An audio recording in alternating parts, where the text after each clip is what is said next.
Hello and welcome to This Week in Sins. We're doing last week, week 15, where we had Bondage, R4AU, Fetish Babies returned to the countdown. Poison Ivy showed up, Domino, and a site favorite, Claire Vail, returned to the top 7.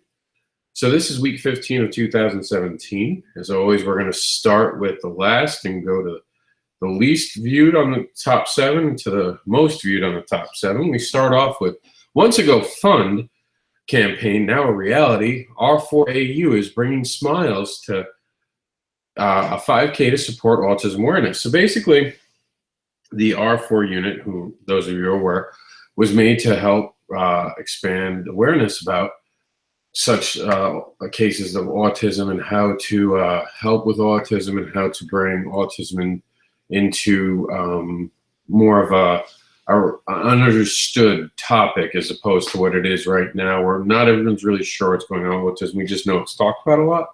And if it's not directly affecting us, it becomes something that everyone's kind of mindful of because it's been on the rise over the last couple of years.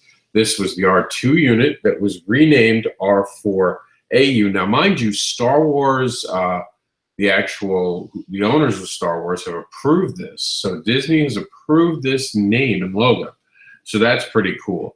So they're going around the whole year. We're going to be doing exciting content about it. This was one of the 5Ks they were at. Just a beautiful day. Written Sins is blue, as you guys can see on the sides of the site, making it blue all month for April for autism awareness. So that was number 7. Number 6. Now, I'm sure someone's going to blast me for not knowing what character this is, but this is WS's fell in love with this. Our resident Reaper fell in love with this lovely demon, wants to know who she is. So if anyone knows who she is, please give us a clue so we can give her the credit she deserves and see if WS can see if she has a sister, if she's already dating someone. Fantastic costume. I know it's for a character I probably should know. It doesn't come to me. No one I've known so far knows exactly what character this is, but just a fantastic cosplay. And you guys agreed bringing it in number 6. Number 5 for the week was Domino.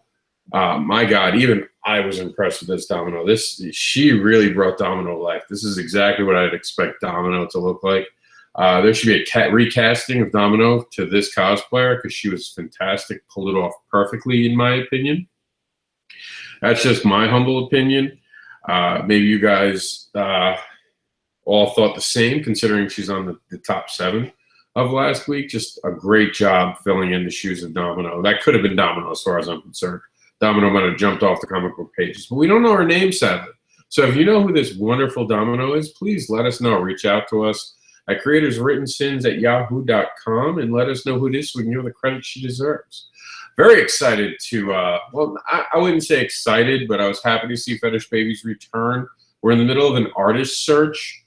For those who don't know, Satine was the artist on issue 1, and she's moving on to do her own project, which we couldn't be happier about.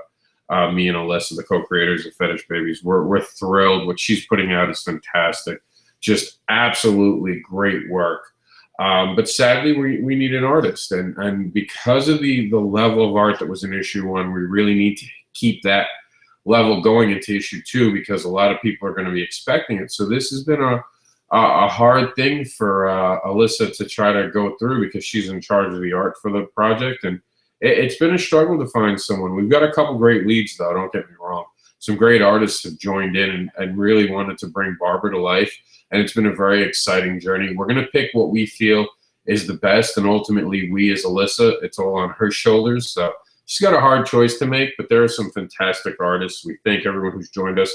The one thing I will say, and we touched upon this a little bit this week, is that if you're going to be applying, please be tasteful with the use of Barbara. We're very, how to put this gently, we're very careful in how we use sexuality and nudity, and we don't want it to be graphic or something that's lewd. And we're not judging. We're not saying you can't do that. We're just saying for our project, that's not something in particular we're looking for. We're looking for someone who can capture the moment in a tasteful fashion to make it look like almost a documentary, not something we're trying to do to sell comic books. So I mean, if you're interested, by all means, the information is here. It's in the countdown. It's on our site. It should be on fetishbabies.com. If it's not, I'll look tonight. And if it's not there, I'll make sure I put it in there personally myself tonight. So that's exciting. Claire Vail, you guys cannot get enough of this cosplayer, and I don't blame you. She is fantastic. This is more of her overflow. This is her doing the Bat family. Just great looks. I mean, she just knocks it out of the park. One of the best Batgirls I've ever seen. And this is, of course, based on the 1960s television series, The Suit and all that. But just a fantastic job. Just an awesome cosplayer. She's so awesome that she made the #2 spot as well. She takes #2 and 3 this week. She was the first Kinky Fridays, which we now call Fetish Fridays. She presents kinky cosplay, DID. And for those who don't know what DID is, because someone had asked me this recently and I didn't realize, it doesn't actually mean did. It's a damsel in distress, a term that I guess has kind of fallen to the wayside in the last decade. But yeah, Wonder Woman is in trouble from cosplayer Claire Vail. And of course, check out all of Claire's Vail stuff by just going right here. And we actually have her information that you can go to. Geekgasm Productions and Superheroine Adventures by Dawnstar. These are things you guys want to check out. Plus, we have her actual interview right here. These are all clickable. So as you click them, it will open its own thing and take you right back to whatever you want it to do. And this is actually the 7 deadly questions. And we'll get back to that in a second, because for some reason it's taking a minute to load. So number 7 on the countdown, remember it goes in reverse because that's just how Opinion Stage does it. We don't want to show the first at the beginning. We start from the least viewed to the 7th, the most viewed, and she was the most viewed, and you can see why. I mean, fantastic cosplayer. Did Poison Ivy in a way that just was outstanding. Very thrilled to have her take the top spot. And it's funny, I didn't catch this till I was doing this today. This guy obviously likes her too. In the back corner, as he's looking at her assets, we should say, or her cosplay. So she was fantastic, great cosplayer. The only problem is, once again, we don't have her name. I hate having everyone at the top spots when we don't have their name, so we can't promote their actual fan page. So if you know her, as always, just send a shout out to us, and either on the site, click the comment section, and we'll make sure we reach out to her and give her the credit she deserves. Some people don't always want credit. This has been asked of us. Why do we do this cause view who? We don't like posting it without giving the opportunity to reach out to these people and just not acknowledge that they're human beings bringing this to life. Our Cause View Who program has brought us to 15 cosplayers. And honestly, not all the 15 wanted to really have recognition. Some of them were happy that we posted it, but didn't really have a fan site and just did it for fun. And we understood that, and they didn't really want to have people track back to their page, so we make sure to keep them anonymous. But we will use their name in future posting, and we usually use like a nickname that they give us. But, some people really want to take it to the next level. And for those who don't know, and this is why I'm bringing this up, as we scroll quickly up, the Cosview section itself, which is Cosview is Cosplay, actually now has our featured cosplayers. These are cosplayers that have continuously brought us fantastic content. We're excited to cover them. Claire Vail is obviously there. Electrish is there. Fantastic cosplayer. Eva Quinn and Victoria Belly. I'm sure I'm pronouncing that wrong, but she's the one who brought the Sins to life. Could not be more happy to have her as one of our featured people, featured cosplayers, I should say, for the site. Now, this is a fantastic list. Let's go back over here, see how it actually brought up her interview, which, by the way, if you guys haven't checked out her interview, it was one of the best interviews on the site. So you guys really need to check out her interview. But just a fantastic cosplayer, fantastic fetish model if you're into fetish, and I am because of Fetish Babies, obviously.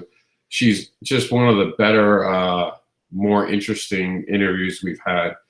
She's very honest. She wasn't afraid to address anything. So I really do give her credit, and I really think you guys should be reading this because she's a fan first. Really, really is one of those things where she's a true cosplayer at heart. That was it. That was the wrap-up. We got through the 7. It's always on our site. If you guys have any comments, questions, we're always reachable. That's it for tonight. We might be on a little later with actual week 16 as it wraps up live in a few hours.